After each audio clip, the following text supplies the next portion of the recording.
नमस्कार। आज हम क्रिप्टो के एक ऐसे नए दौर में झांकने वाले हैं जहां एक बहुत बड़ा वित्तीय दिग्गज मैदान में उतर चुका है और इसके आने से खेल के सारे नियम बदल रहे हैं। तो एक आम निवेशक के लिए इसका क्या मतलब है? आइए इस पूरे ब्लूप्रिंट को डिकोड करते हैं। तो चलिए सीधे मुद्दे पर आते हैं।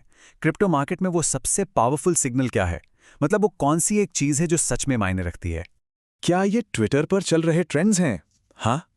नहीं, बिल्कुल भी नहीं। वो तो बस एक शोर है। असली सिग्नल कुछ और ही है। या शायद यूट्यूब की हाइप?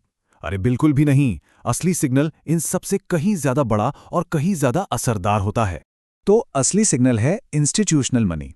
जब दुनिया के बड़े बड़े वित्तीय संस्थान किसी बाजार में अपना पैसा लगाते हैं ना, तो समझ लीजिए कि सब कुछ बदलने वाला है। ये एक ऐसा सिग्नल है जिसे कोई भी नज़रअंदाज नहीं कर सकता। तो ये नया खिलाड़ी है कौन? इस सेक्शन में हम उस ताकत को पहचानेंगे जो क्रिप्टो के मैदान में आ चुकी है, और ये ताकत खेल के नियमों को हमेशा के लिए बदलने का दम रखती है।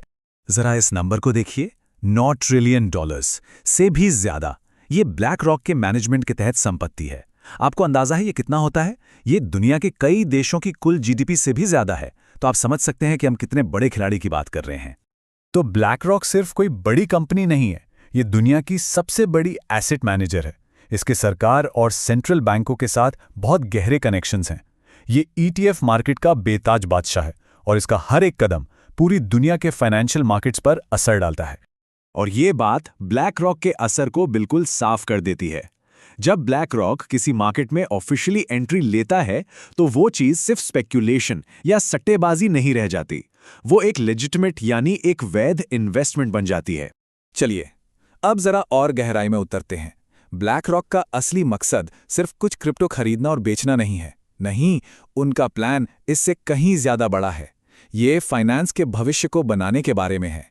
ये है उनका 3 पिलर गेम प्लान। पहला स्टेप, स्पॉट क्रिप्टो ईटीएफ बनाना। ये पारंपरिक निवेशकों के लिए क्रिप्टो में आने का एक सेफ रास्ता है, एक पुल की तरह। दूसरा स्टेप है टोकनाइजेशन, मतलब स्टॉक और रियल एस्टेट जैसी रियल वर्ल्ड एसेट्स को ब्लॉकचेन पर लाना।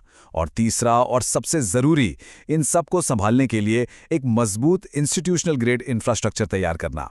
ये एक पूरी की पूरी नई फाइनेंशियल सिस्टम बनाने जैसा है। तो इस नए मैदान में ना 2 तरह के खिलाड़ी हैं, एक रिटेल निवेशक और दूसरे ये बड़े बड़े संस्थान। और मजे की बात यह है कि उनकी सोच और उनकी स्ट्रैटेजी में जमीन आसमान का फर्क है। चलिए इस अंतर को समझते हैं। यहाँ पर एक सीधी तुलना है।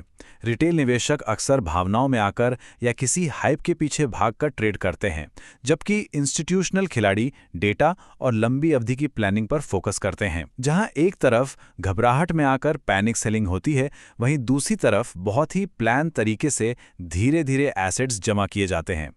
और यहीं से रिटेल निवेशकों के लिए असली खतरा शुरू होता है। शॉर्ट टर्म में ये इंस्टीट्यूशनल प्लेयर्स मार्केट में ऐसी उथल-पुथल मचा सकते हैं जिससे छोटे निवेशक घबराकर अपना सब कुछ बेच दें। इसी को रिटेल शेकआउट कहते हैं और ये बहुत क्रूर हो सकता है।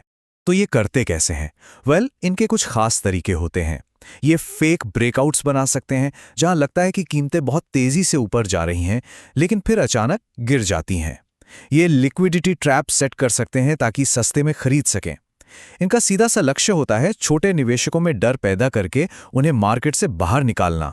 तो सवाल ये उठता है कि ऐसे में एक रिटेल निवेशक क्या करे, कैसे बचे? इस सेक्शन में हम उस स्ट्रैटेजी पर बात करेंगे जो इस नए वॉल स्ट्रीट के युद्ध क्षेत्र में न सिर्फ टिके रहने में बल्कि सफल होने में भी मदद कर सकती है। यहाँ कुछ सीधे और बिल्कुल साफ नियम है। फोमो यानी फियर ऑफ मिसिंग आउट के चक्कर में बिल्कुल न पड़ें। हाई लेवरेज के साथ जुआ खेलना बंद करें और हर छोटी बड़ी खबर के पीछे भागना छोड़ दें। इसकी बजाय क्या करना है?